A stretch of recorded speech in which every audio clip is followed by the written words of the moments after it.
Alors, salam tout le monde. Donc, on va parler de la salat aujourd'hui. Donc, salat, il est traduit dans le Coran par le terme prière.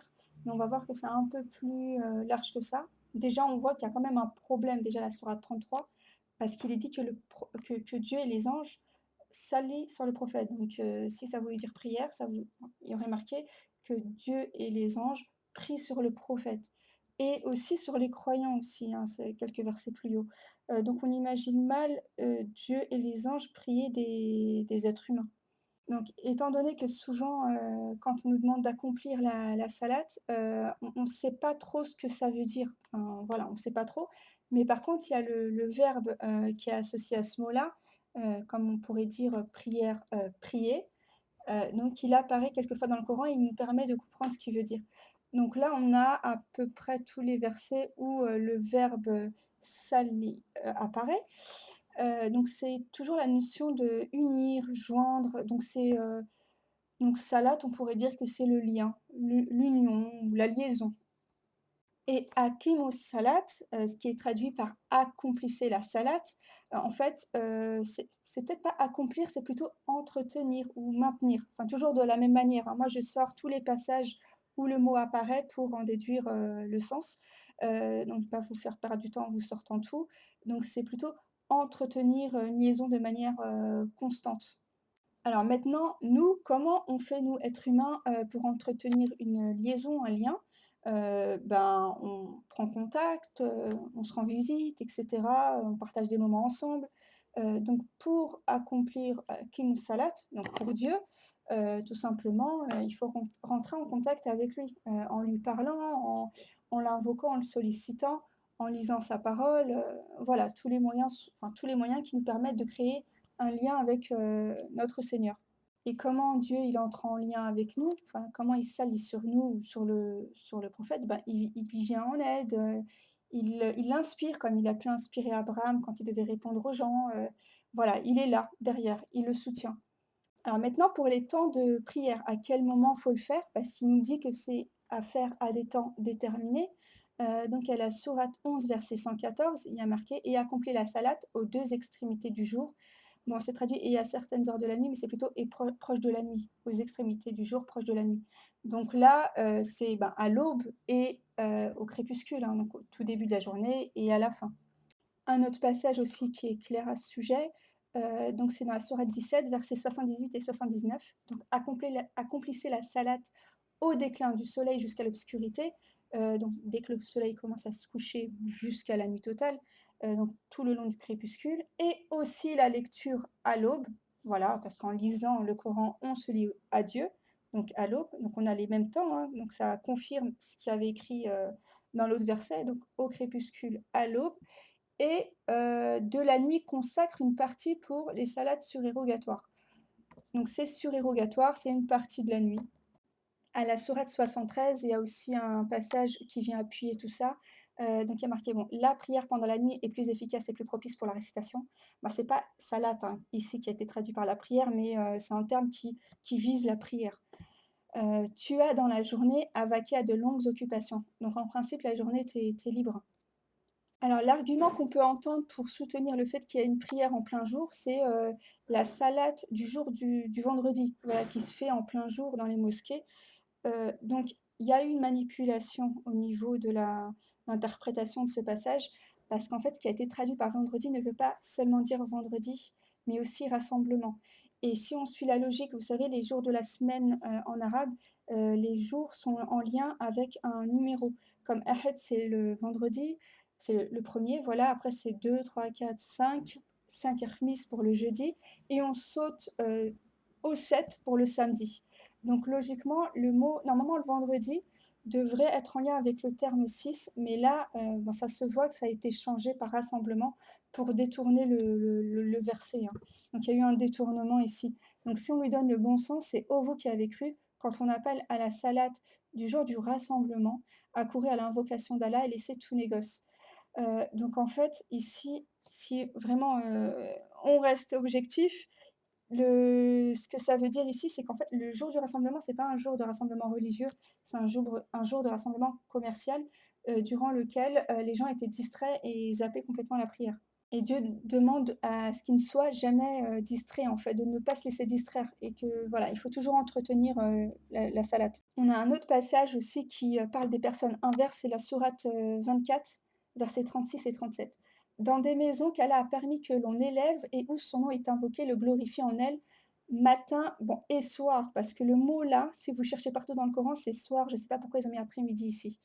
Donc toujours les mêmes temps de prière, hein, extrémité du jour. Donc voilà, donc je continue, excusez-moi. Donc des hommes que ni le négoce ni le troc ne distrait de l'invocation d'Allah. Donc voilà, ces gens-là, eux, ne se laissent pas distraire par le négoce. Donc en clair, il n'y a pas de prière de vendredi. Enfin, je suppose qu'ils ont instauré ce jour-là comme ont fait les juifs et les chrétiens avant, juste pour rassembler tout le monde et leur apprendre la religion telle qu'ils veulent l'inculquer aux gens. Voilà, bah, c'est le meilleur moyen de laver le cerveau aux gens. En plus, il y a un hadith qui dit, pour les hommes, que s'ils ne viennent pas au bout de 3 fois, ils sont plus musulmans. Donc tout est fait pour qu'ils viennent, donc ils ont intérêt à ce qu'ils viennent. Alors il y a une consigne, simple, claire, nette et précise dans le Coran concernant la salate, sur la manière de la faire. Donc il y a marqué dans la sourate 17, verset 110: «Et dans ta salate, ne récite pas à voix haute et ne l'y abaisse pas trop, mais cherche le juste milieu entre les 2.» On a aussi un autre passage, c'est la même chose. Sourate 7, verset 205: «Et invoque ton Seigneur en toi-même», donc en humilité et crainte, à mi-voix, le matin et le soir, donc toujours les mêmes temps de prière, et ne sois pas du nombre des insouciants. Donc, comme je l'avais dit, l'invocation ne fait rien que de rentrer en contact avec Dieu, tu as accompli la salate, entretiens le lien avec Dieu. Donc c'est à mi-voix, toujours. Voilà. Pourtant, dans la pratique, déjà les femmes, elles parlent pas du tout, c'est même pas à mi-voix, elles parlent jamais durant les prières, jamais elles haussent, enfin on n'entend pas sa voix. Et les hommes, bah, ça dépend des prières. Des fois, on parle pas du tout, ou sinon c'est même carrément à voix haute. Donc ces consignes claires ne sont même pas, respectées. Alors pour, les rak'at, parce que enfin il y a un truc vraiment voilà, qui me laisse vraiment bouche bée, c'est quand on nous dit: «Non, mais le Coran, il décrit pas la prière parce que déjà, il parle pas de rak'at». Au lieu de dire que peut-être comme Dieu n'en parle pas dans le Coran, c'est peut-être une innovation, non, ils vont accuser le Coran, dire que c'est lui qui parle pas de tout. Non, dans le Coran, pourtant, on nous parle d'une position, voilà, on voit toujours le terme debout, debout, se tint debout, en plus le terme, «qoum», ça veut dire se dresser, enfin se dresser de manière stable, de manière constante, voilà, c'est se dresser, voilà, se tenir droit. Voilà, quand on étudie vraiment le mot, c'est, comme, Sirat el-Mustaqim, le chemin droit. On demande aussi au prophète de se lever, pour l'accomplissement de la prière à la sourate, 73. Vraiment, c'est toujours enfin, la position debout qui est évoquée dans le Coran. C'est vrai qu'on voit, le terme prosternation et inclinaison. Alors déjà, je vais commencer par inclinaison. Quand vous prenez tout le temps le terme inclinaison dans le Coran, c'est souvent lié enfin, c'est au sens, figuré. Le fait d'inviter les gens à revenir vers Dieu, à quitter leur divinité.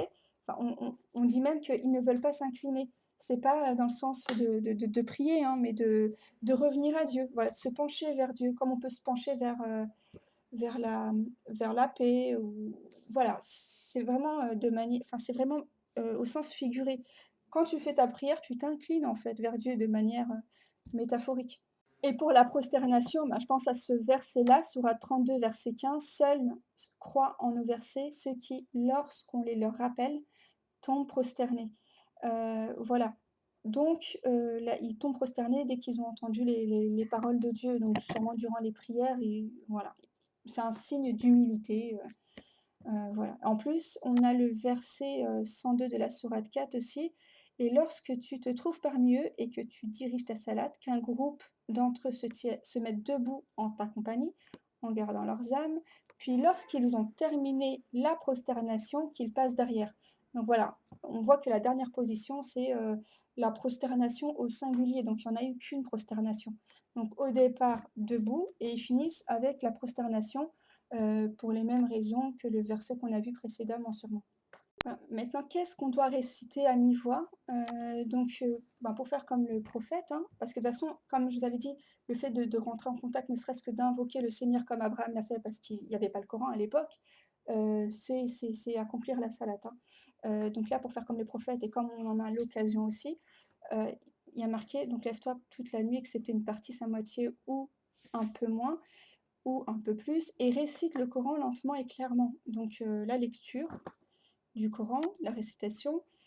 Et aussi là, on avait vu aussi pour l'invocation, donc on l'invoque, parce qu'il nous demande de le faire au même moment que les prières, voilà, à la même période. Donc l'invocation, tu le sollicites, tu lui dis ce que tu as envie de lui dire, ce que tu as envie de lui demander. Et on a aussi ici: «Et célèbre la louange de ton Seigneur avant le lever du soleil et avant son coucher». Donc c'est toujours, au même moment, à la même période. Donc on comprend qu'on le fait en même temps que la salate. Voilà, et célèbre sa gloire une partie de la nuit, donc ça, c'est durant les prières surérogatoires. Donc pour conclure, alors on prie au lever, au coucher du soleil, on prie, oui, on rentre en contact avec notre Seigneur, on lit le Coran idéalement, on les invocations, et cetera, et cetera. Et le tout à mi-voix. Alors un autre verset important, sourate 4, verset 43: «Ô les croyants, n'approchez pas de la salate alors que vous êtes ivres, jusqu'à ce que vous compreniez ce que vous dites». Donc je suis pas en train de vous dire de ne pas boire avant d'aller prier, mais en fait, là où je veux vous emmener, en fait, c'est qu'il est important de comprendre ce qu'on dit. Donc réciter le Coran en arabe alors qu'on n'y comprend rien, ça sert pas à grand chose. Surtout que le Coran, il est fait pour, te servir de rappel et ainsi t'éloigner de tout mal, en fait, pour que tu te souviennes tout le temps. Donc si tu lis quelque chose et que tu comprends pas, ça sert pas à grand chose. Donc lis-le même en français s'il faut, il y a pas de souci. On t'a pas Personne n'a imposé, de prier en français, hein. Dieu n'a pas imposé l'arabe à tout le monde. Donc il faut, prier, et comprendre ce qu'on dit. Après moi, bon, ce que je fais, je lis en français le Coran pendant mes prières, mais les petites sourates, parce qu'elles ressemblent c'est des invocations en fait, hein, je les connais par cœur, j'ai étudié le sens, donc je les récite en arabe. Mais l'intérieur du Coran, parce que c'est dommage quand même, je trouve, de prier en récitant toujours les mêmes sourates. Ça serait bien c'est bien de profiter du rappel en entier, donc si vous voulez lire le Coran pendant les prières, ben, autant le faire en français pour comprendre. Et je voulais voir une dernière chose avec vous concernant, le terme salawat qui est traduit par prière au pluriel, pluriel à partir de 3. Ce qui laisse penser qu'il y a au minimum 3 prières par jour, obligatoires. Alors que non, ça je vais vous montrer pourquoi ça ne veut pas du tout dire prière, mais j'en ai déduit parce qu'il y a 4 passages où ce mot apparaît et j'en ai déduit que c'est plutôt, les moyens, d'accord? Les choses qui permettent d'établir la salate, le lien, d'accord? Donc je vais vous le montrer, donc on le voit à la sourate 9, 99. Ici, ça a été traduit: «Et pour soutenir le messager». Alors en fait, c'est et salawat pour le messager. Donc c'est des choses et c'est ce qu'il dépense, OK? Donc c'est et considère ce qu'il dépense comme un moyen pour se rapprocher de Dieu et comme voilà, ces choses-là sont, voilà, des salawats pour le messager. Donc des moyens de s'allier au prophète, de le soutenir. On a un autre, c'est encore plus flagrant, c'est le sourate 22, verset 40. Ça a été traduit carrément par synagogue. Alors là, il y a énormément de fautes de traduction, hein. Donc ce qui a été traduit par église, par exemple, c'est biyaroun, alors qu'en fait c'est commerce.